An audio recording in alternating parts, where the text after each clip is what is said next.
Hello friends, welcome back. इस video में हम सीखेंगे इमेज का बैकग्राउंड कोरल ड्रॉ में कैसे हम हटाएंगे। हालांकि कोरल ड्रॉ में फोटो एडिटिंग से रिलेटेड टूल्स तो नहीं है, बट फिर भी हम एक इनिशियल लेवल पर जैसे फोटो कुछ बैकग्राउंड हटा करके हमें उसकी जगह पे कुछ और ऐड करना हो, टेक्स्ट वगैरह ऐड करने हो, डिज़ाइन का कुछ मटेरियल अप्लाई करना हो, तो हम लेट्स से उस बैकग्राउंड को हटाना कह सकते हैं, जबकि वो हटता नहीं। बेसिकली उसमें होता क्या है कि एक कटआउट बनता है और उस कटआउट में हम उस इमेज को प्लेस कर देते हैं इनसाइड कंटेनर की तरह, इनसाइड फ्रेम की तरह। तो आउटर एरिया उस कटआउट का जो भी होता है वो हाइड हो जाता है बेसिकली।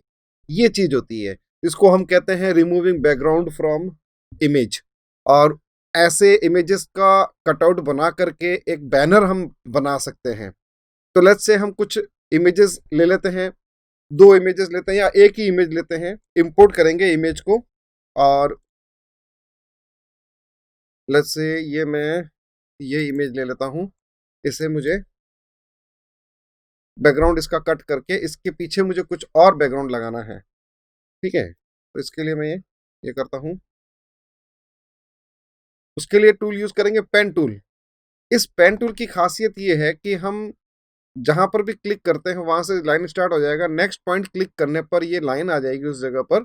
और जहां पर भी कर्व आ रहा है तो अगला पॉइंट कर्व पे क्लिक करेंगे और ड्रैग करेंगे माउस को, तो उस जैसा कर्व इमेज में वैसा ही कर्व हमारा इस पेन टूल से बन जाएगा और हम इस तरह से नेक्स्ट टू नेक्स्ट कंटिन्यू कर सकते हैं।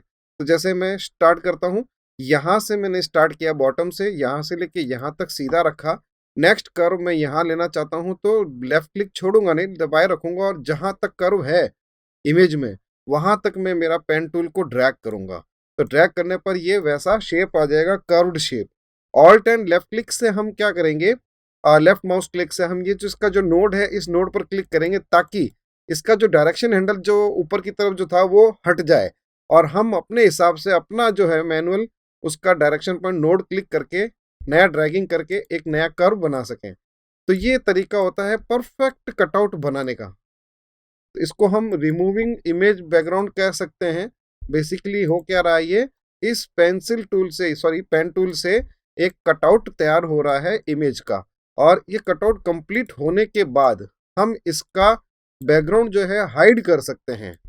तो चलिए, मैं ऐसे क्लिक क्लिक करके भी आगे बढ़ सकता हूँ और जहां मुझे कर्व मिलता है मैं उस जगह पे उसके अपोजिट डायरेक्शन पे मैं कर्व बनाते हुए नेक्स्ट आगे ऐसे इस लाइन को बढ़ा देता हूँ। यहां से यहां तक मुझे कर्व लेना है तो मैं कर्व अप्लाई कर देता हूँ।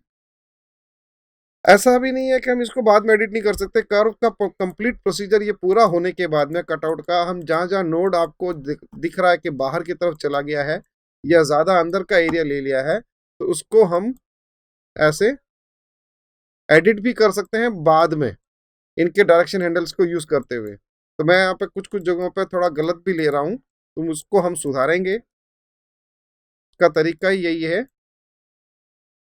कि जो ये नोड बन जाते हैं इन नोड को हम एडिट कर सकते हैं। इन बिटवीन हम कंट्रोल जेड भी कर सकते हैं बैक स्टेप जाने के लिए।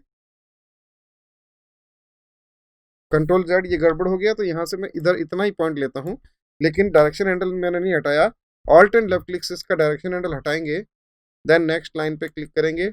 यहाँ गलत गलत हो गया तो इसको वापस अंडू करेंगे, यहाँ तक लेंगे इसको। नहीं, ऑल्ट एंड लेफ्ट क्लिक से ये हटाया नहीं, हटाने के बाद में next line, then manual dragging यहाँ से यहाँ तक, ये कुछ इस तरह से।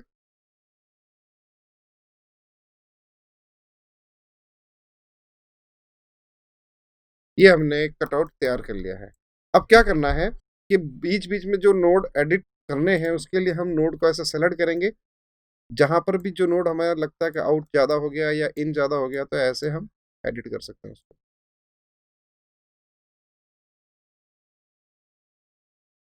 तो ये इस तरह से हम एडिट कर लेंगे।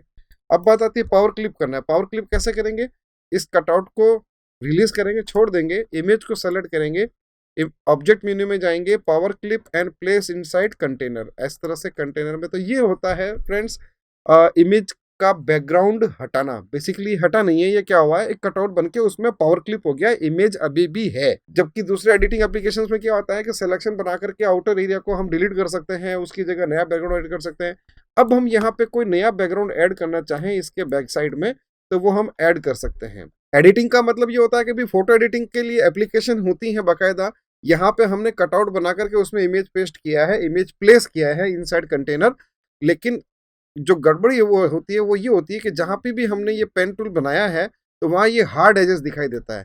जबकि इमेज एडिटिंग एप्लीकेशन में क्या होता है, ये एजेस सॉफ्ट होते हैं, बैकग्राउंड से फ्यूज होते हुए होते हैं, मिक्स होते हुए होते हैं। ऐसे लगता भी नहीं है कि ये आपने बैकग्राउंड चेंज किया या एडिटेड इमेज है, ऐसा नहीं लगता। जबकि इसमें ऐसा लगेगा, ऐसा रिजेम्बलेंस देगा।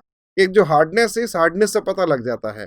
फिर भी हम इनिशियल, जैसा कि मैंने कहा कि इमेज कटिंग एप्लीकेशन नहीं है, लेकिन फिर भी हम एक इनिशियल स्टेज पर कुछ करना चाहें, छोटा मोटा अगर हम बैकग्राउंड चेंज करना चाहें तो इस तरह से कर सकते हैं। अब देखिए कि क्या इमेज था और उसका बैकग्राउंड का हमने चेंज करके कैसे प्रेजेंट कर लिया। अब आप इसमें पीछे जैसा इमेज का कलर देना चाहें दे सकते हैं, ठीक है। कोई भी इमेज लेना चाहें वो ले सकते हैं।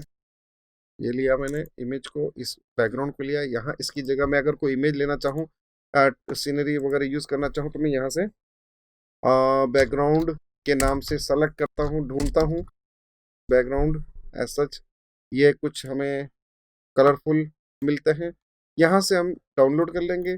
सपोज कीजिए मैंने जैसे ये लिया, इसको मैं न्यू टैब में ओपन करते हुए इसको, या फिर यहीं से मैं कॉपी कर लेता हूँ, कॉपी इमेज एंड पेस्ट। यहाँ पेस्ट करेंगे कंट्रोल वी करते हुए। थोड़ा सा क्वालिटी लो है, बट हम इसको इस तरह से यूज कर सकते हैं। ये हो गया इस तरह से। अब टेक्स्ट लिखना है, टेक्स्ट लिख लीजिए। ये होता है इमेज कट करना और एक बैकग्राउंड में यूज करते हुए इसको नया लुक देना। Bold, italic, select, group. इस टेक्स्ट के चारों तरफ हम शेडो यूज कर सकते हैं, ड्रॉप शेडो यूज कर सकते हैं। ड्रॉप शेडो का डेप्थ, विड्थ, ग्लोइंग इफेक्ट की विड्थ, साइज, आउटलाइन। F12 से हम आउटलाइन, डायलॉग बॉक्स ओपन करेंगे, उसकी हेल्प से हम outline, behind file, outline colour,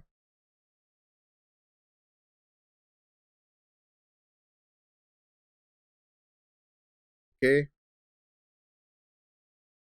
अगर आउटलाइन वेट छोटा लगता है तो उसको ऐसे बढ़ा सकते हैं। ये एक टेक्स्ट के साथ में इमेज का जो बैकग्राउंड है हम चेंज करके ऐसे प्रेजेंट कर सकते हैं। तो फ्रेंड्स, ये होता है इमेज का बैकग्राउंड हटाना। बेसिकली हटाया नहीं हमने, और एक ऐसा नया बैकग्राउंड, एक बैनर वगैरह बनाना हो वो बैनर भी बना सकते हैं। और जैसा भी कटआउट हमने लिया वैसा हम उसको, इमेज को उसमें प्रेजेंट कर सकते हैं। That's all for this video. Thank you.